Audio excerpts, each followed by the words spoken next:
Hello అండి, Bibi Shafika Sona homely kitchen షార్ట్స్కు స్వాగతం అండి. ఇప్పుడు మనం సింపుల్గా ఒక కప్పు బాస్మతి రైస్తో వెజిటబుల్ బిర్యానీ తయారు చేస్తున్నాం అండి. చూడండి, ఒక 2-3 లవంగాలు, కొద్దిగా దాల్చిన చెక్క ముక్క వేసామండి. అందులో కొద్దిగా 1 టీ స్పూన్ ఘీ యాడ్ చేసామండి. చూస్తున్నారు కదా,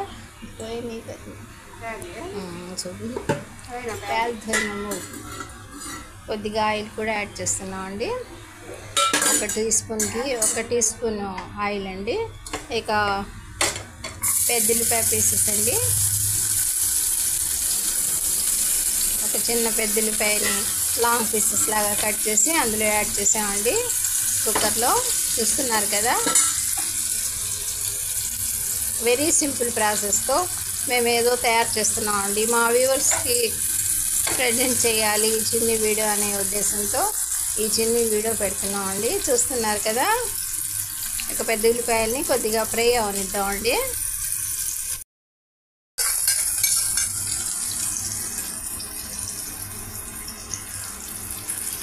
ఒక టీ స్పూన్ అల్లం చిన్నుల్లిపాయల పేస్ట్ యాడ్ చేసామండి.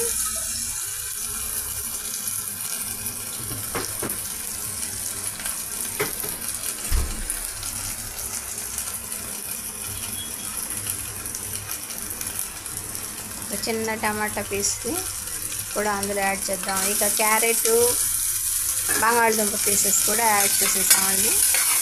అన్నీ కొద్దిగా మరీ ఎక్కువ లేకుండా మసాలాలు సింపుల్గా తయారు చేయాలి అనే ఉద్దేశంతో ఈ విధంగా చాలా తక్కువ వెజిటబుల్స్ వేస్తున్నామండి.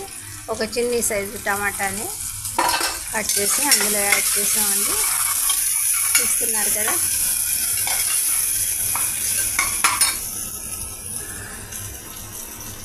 పుదీనా, కొత్తిమీర లీవ్స్ అండి.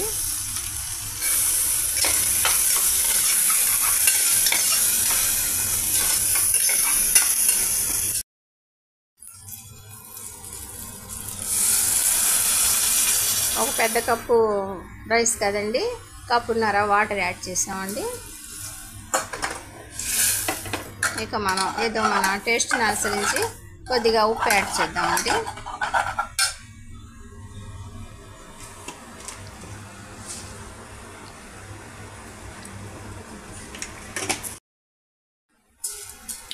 మనం పక్కన పెట్టుకున్న రైస్ని ఇందులో ఇప్పుడు యాడ్ చేసేస్తున్నామండి. 1 గంట ముందుగా నానబెట్టేసామండి.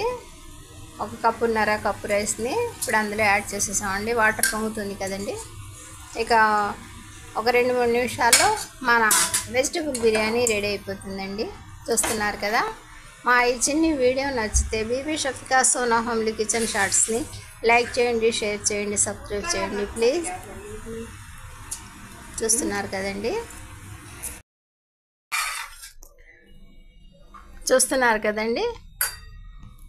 సింపుల్గా మన వెజిటబుల్ బిర్యానీ రెడీ అయిపోయిందండి. ఇక యూస్ చేసేయటమేనండి. సింపుల్ ప్రాసెస్తో ఈ వెజిటబుల్ బిర్యానీ తయారు చేసామండి. మా ఈ చిన్ని వీడియోని తిలకించండి, లైక్ చేయండి, షేర్ చేయండి, మా ఛానల్ని సబ్స్క్రైబ్ చేయండి ప్లీజ్. బై అండి.